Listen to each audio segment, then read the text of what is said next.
G'day everyone, my name is Dave and welcome back to the Think Orange podcast, where we want to encourage, inspire and resource you by giving you access to the speakers, thought leaders and experts who are rethinking and reimagining the way ministry can be done. And today we're joined by leader, pastor, communicator and coach Lisette Frasier. Now Lisette has spent the last 20 plus years leading youth, college and family ministries, and most recently serving at the executive level overseeing all ministries at a large multi-ethnic, multi-site church. She is currently the COO of Hillsong Atlanta, is a coach at the Fuller Youth Institute and works with the youth worker community in Canada. Lisette lives in Atlanta with her husband Kyle, their two kids, Abby and Matthias, and two Australian shepherds. Wait, what? Two Australian shepherds? Do you mean two Australian sheepdogs? Two Australian sheepdogs. Lisette lives in Atlanta with her husband Kyle, their two kids, Abby and Matthias, and two Australian sheepdogs. And today she'll be sharing some of her wisdom around evaluating your next-gen ministry. We're going to talk about elevating community, which we define this way: give every kid a caring leader and predictable and safe community where they can grow spiritually. Love it. Think it's so important. But when I think about the tension, the first thing that came to mind was, but it's so hard. It doesn't seem to matter what age, what stage, honestly, all the way through life and adulthood, it is really hard to find consistent people that will invest in people's lives for the sake of spiritual development. It's just not easy. And I know if you're anything like me, you're always on the hunt for more people trying to make that happen. And I think what happens in lieu of the fact that it's so hard to do, we start to lean into other areas. And where we tend to lean is really this idea that information will equal transformation. Right? Information will equal transformation. That's why we invest so heavily in Sunday morning programming or midweek programming. We're going to make that message on real. We're going to make it relevant and authentic and catchy at a puppet show or a band, depending on the age and stage. And you're going to make it so good because our hope is that if that information is excellent, transformation will happen. But I think you and I both know that that's a pretty faulty assessment of how that's going to go. That's a faulty formula. And that faulty formula is not going to help us. And I love how my friend Gina McLean says this. She said, truth is, how we need to look at it is that information plus conversation multiplied by relationship, that's what's going to get us transformation. And I think if you and I reflected on our own lives, we know that it took conversation and it took relationship that was invested in our lives for our spiritual journey to transform us the way it has. And so we need all of those things together. So if we believe that, if we really believe that, then we have to consider how to reprioritize that. And honestly, when I think about what happened when this pandemic hit, anything that was a crack now became a chasm. So where we had small group leaders that were really invested in their kids' lives, let me tell you, when this pandemic hit, they had the ability to step in and care for those kids in unbelievable ways. But where we were lacking leadership, where we were lacking consistent investment, man, it's really, really hard for us to reach those kids and families right now. And so that crack became a chasm. And here's what I realized, that we can't get them to engage in information right now. The only thing that works in crisis is relationship. And so where we don't have it, we're hurting, and maybe you feel that as well in your ministry. And so I want to invite us to reprioritize the importance of community. The madness of scheduling, of prepping programming, of making sure every stage and age and place and program and is ready all the time is exhausting. And you and I will function in that urgency as opposed to getting after the important things.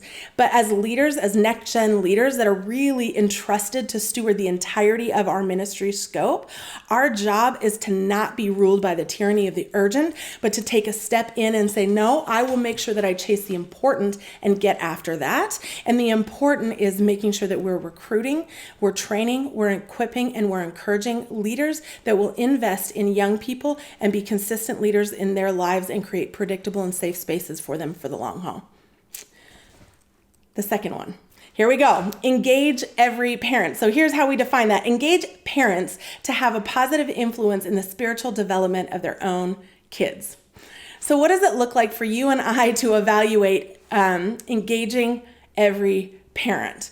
And I'm not going to lie, two tensions come up for me anytime I have this conversation with my team, with anyone in this world. Here's what I hear.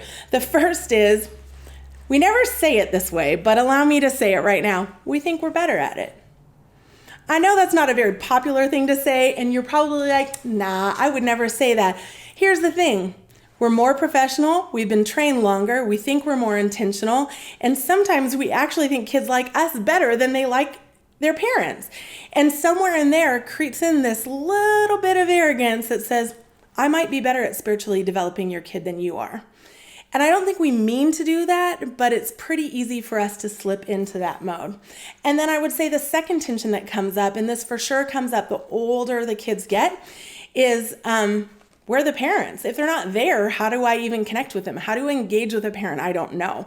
And when parents are bringing their kids to nursery and preschool ministry, it's so easy to understand their value and their importance because we know that kid wouldn't get there without them.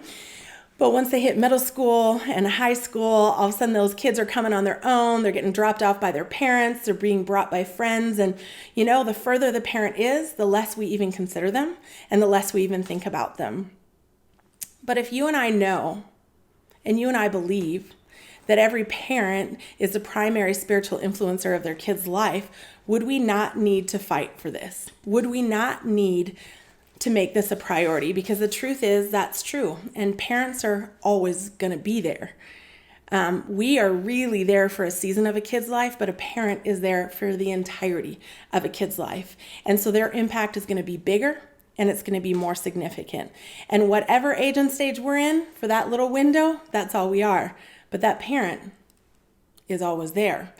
And so if that's true, I really want to invite us to consider a couple things as we evaluate this.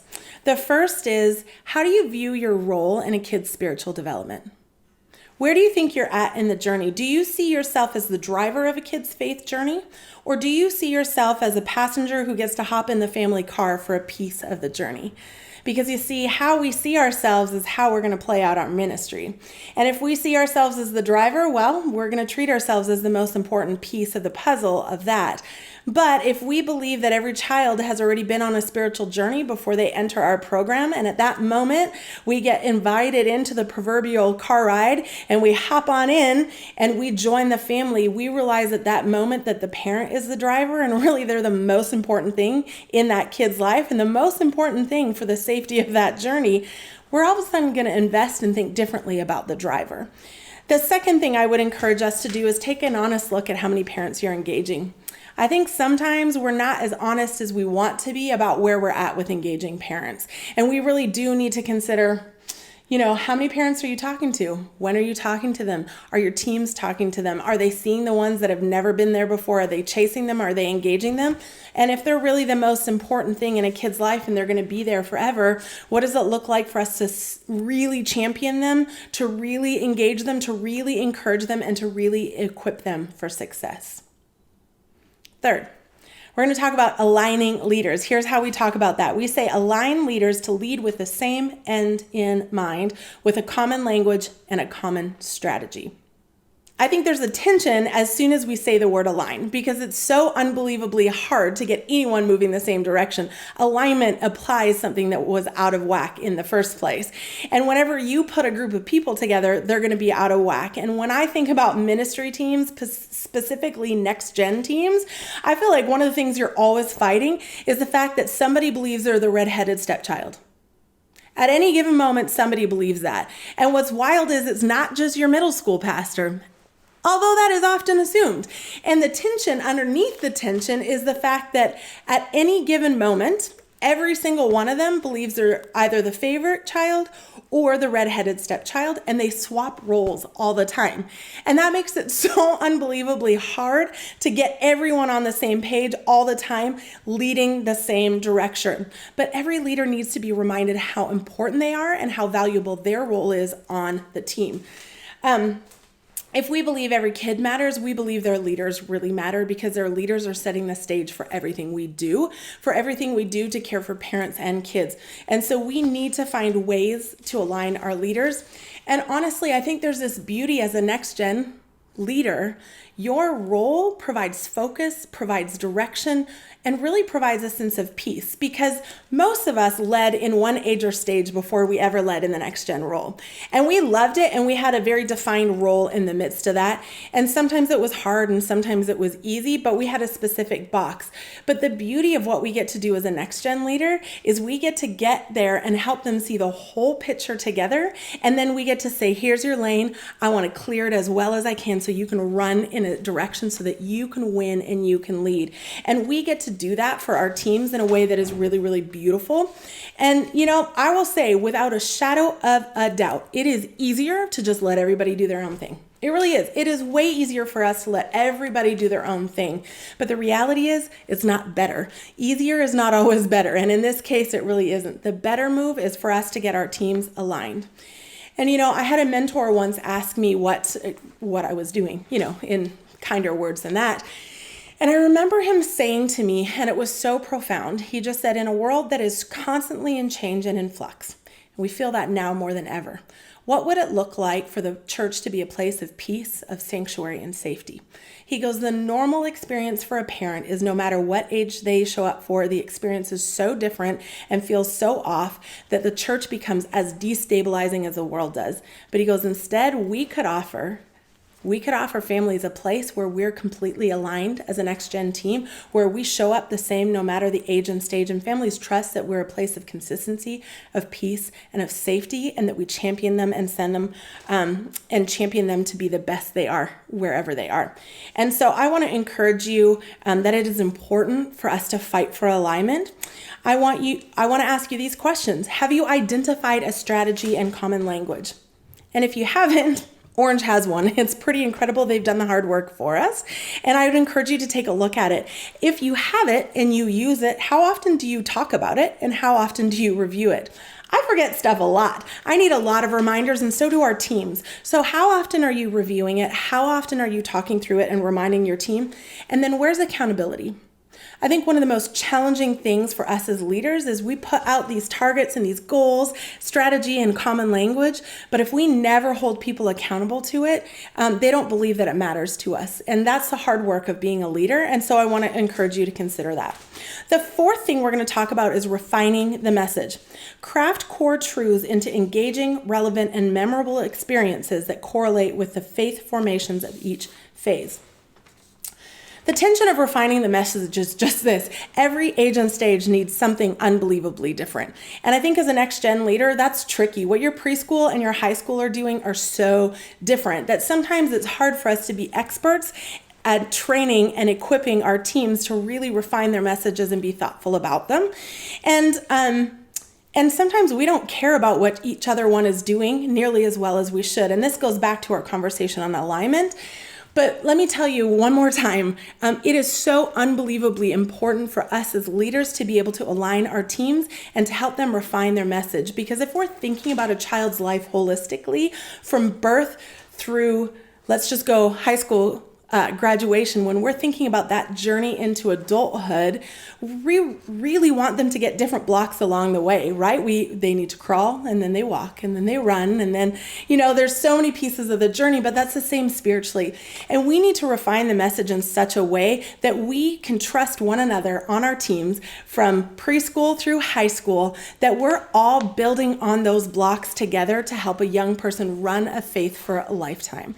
And so that's our job. And so have you ever considered what it looks like to make sure that you have defined the message and refined the message in such a way for each age and stage? Again, Orange has it. If you've never looked at it, it is unbelievable. It is so helpful for us.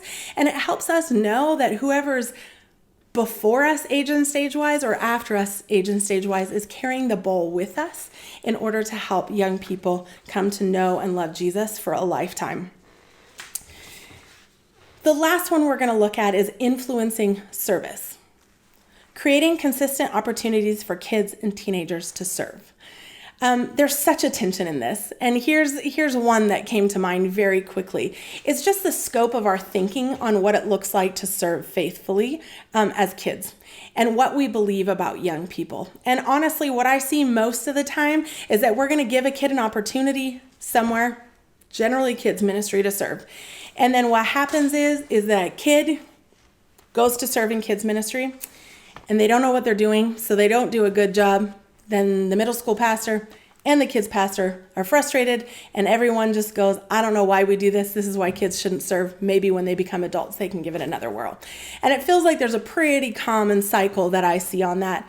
And the bummer about that is that somewhere in the midst of that, we've lost what it means to believe, A, that a young person has the ability to serve, and B, that we set them up to win. And the truth is that if we believe every child is created in the image of God, every person is, and they're created with purpose for purpose, then they have that. And nowhere in the Bible does it say that there's an age when that starts. In fact, it can start at any point. And so if that is true, then how do our ministries reflect that? How do we reflect that we believe young people can make an impact now? And that means that we have to do the hard work of finding places for them to serve and to try and to learn. But it also means we need to do the hard work of equipping the adult leaders that are going to receive them. And I think we need to think broadly and widely. I remember we took our kids on their first mission trip at 4 and 6 years old. And it was unreal to take these little guys to work in the outskirts and pretty rough neighborhoods of Tijuana to help build a house. Could they really help? No, they could hardly pick up a hammer at that point in time. But you know what it did? It started to birth this idea that no matter their age and stage, they had the ability to make an impact for the kingdom. And we continued to model that through the years. They were actually reminding me about it today. They were talking about when their dad worked with them in the 1-year-old room, when they were in 1st and 2nd grade. And all those things have led them at 17 and 19 years old now to love serving. It's like it's in their DNA. Almost like God maybe intended it that way. So if we believe that, how do we do that? I want to encourage you to consider, what are the areas and opportunities you have as a church right now where you say young people can serve? How young can they be? Can they help greet at the doors at 7? Probably. Maybe even younger. We have a very cute parking attendant at 4 years old. His vest is tiny. But I can assure you he does it with his dad. Have no fear. But where can they serve? And then how are you equipping the adults to be ready to receive them? And I think we just have to consider those things. And then we have to consider how we continue to do that. How do we continue to equip the kids for their roles? And how do we continue to equip the adults to receive them so that we can train up young people to learn how to serve at a young age? That was just a really quick run through, and there's a lot we could do to talk about that. But here's the thing, it matters. It matters a lot. Why? Because what we've been entrusted with is way too important to not evaluate. It is way too important when we think about the eternal life journey of a young person and their faith to not step back pretty consistently and reevaluate what we're doing and assure that we're staying on the right path. And so that's why we wanted to do that with you today. And I hope this has been a helpful conversation. Well, now you know why we asked Lisette to be on the podcast. Wasn't that absolutely amazing? And if you'd like to take your family ministry assessment today, you can find it at orangeleaders.com. That website again is orangeleaders.com. And if today's episode was helpful, we'd love if you could leave us a review and a star rating on Apple Podcast, Google Play, Stitcher, SoundCloud, or wherever you listen to podcasts. Well, thanks so much for listening. My name is Dave Adamson, and as always, when you think next generation or church strategy, think orange.